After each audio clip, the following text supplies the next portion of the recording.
Eldon back here with Will It Live Again. Again. Sure. Yeah, whatever. Okay. I'm happy. Are you happy?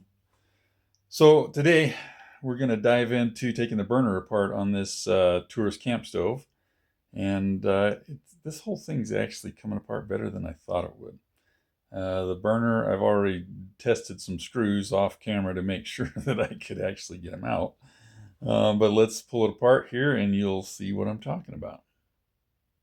Yeah, I really should have a career in the movies as a cinematographer. All right, let's get to something serious here. Actually, nothing is serious in my life, so just pretend. So first thing we're going to do, I want to try to pull these 4 screws off here and get these burner caps off. I'm really curious to see how they're made in there because this is a little different than what I'm used to. So I did check earlier. A lot of times the screws like this will get severely rusted in. These aren't. I'm kind of suspecting that this thing may not have been used a ton and probably wasn't stored in a super bad environment because normally screws like these are almost impossible to get out. Yeah, sorry for the shadows. I told you I was a good cinematographer. We're working on it. Just be patient with us. All right. Screws out. Nice screws. Okay. Throw them in the parts bin. Yikes. Oh, there we go. Ooh. Interesting. So that is an asbestos gasket of some kind. And yes, asbestos is dangerous if you breathe it in and things like that. So don't lick it and put it in. I'm not sure what I'm going to do about that, how I'm going to save it. I'll think about it. Be nice if I could reuse it, but I don't know. I'll get the pieces off and put them in the trash. Probably shouldn't even tell you that this is asbestos. Somebody will come unglued on me. All right, here we go. Let's get this one out. Boy, how do we do that without getting shadows on it? There we go. And then you can't see it. Maybe there. All right. Yeah, screws out.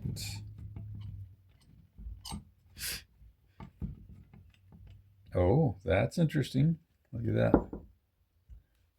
I thought that was just sitting on a rivet there, but the screw was actually holding that in place so that it could swivel. Nice. It makes me wonder if that is a longer screw than the others too. Get her out of there. Get the other one out.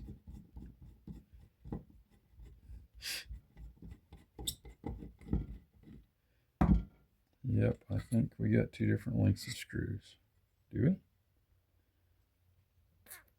we? Yes, we do, right there. So I just need to try to remember to put them back in the right spots when I get them off of there. There we go. Again, that's the burner. Okay.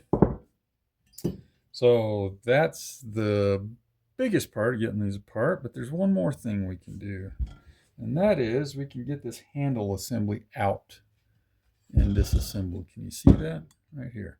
So there's a nut right there that screws into the end of this. We get that out, and then I'll see if I can disassemble any of this stuff here. Sometimes you can. So fortunately this one wasn't rusted in place too bad. There we go.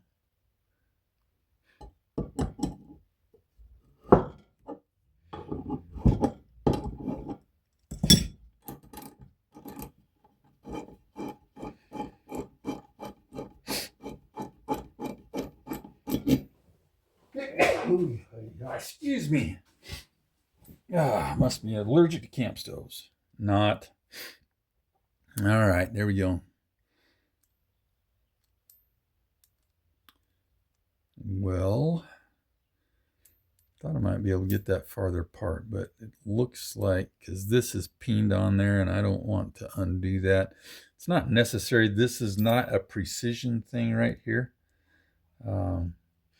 This handle slides in and out of there, and it's got little stops built into the thing. So I think this will work out really good just using a wire wheel on it. And if I'm looking right, this part here looks brass, which should look really cool up against whatever color we decide to paint the body of the thing. All right, sweet. So now we're disassembled there. That's got most of the case taken apart. Got a lot of soot here. I don't know if you guys can see that. Part of this comes from this cast iron burner system here. Your fuel comes in here and down there and then goes both directions. And when the fuel doesn't get completely vaporized when the stove is cold, if this cast iron is cold, the stoves come in here, there's not heat to make it vaporize to go up in the burner. So you're burning a lot of partially vaporized fuel, and that's where you get these carbon and soot deposits on there. And so, but that's going to clean up real easily. So we'll get that into the appropriate baths and then probably end up wire wheeling that thing. So put it over there. And I think that'll bring us to a stopping point today, because about the only thing we've got left to take apart is the tank. And so I'll do that on another video to keep these short and sweet. They are sweet, right? Short and sweet and to the point, so that we can carry on with our disassembly and restoration of the stove. Thanks for listening, guys. I'm glad you put up with me, and I hope you're learning and enjoying as you're watching this. We'll talk to you soon.